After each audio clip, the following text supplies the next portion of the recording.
Hello everyone, welcome back to another tutorial from Wake&Tech. Today in this video, I'm going to show you how to adjust chart height in Webull.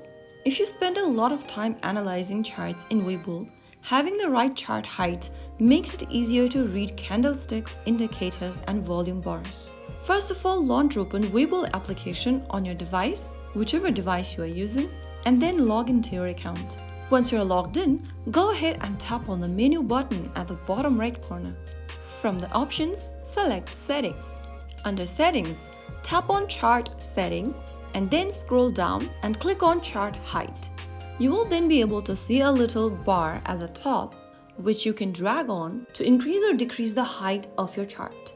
After selecting the size of your preference, you can now get back and open up on a stock to open up its chart. You will see that you have successfully adjusted your chart height in just a few minutes. So there you have it. That is how you can easily adjust the height of your chart in Webull.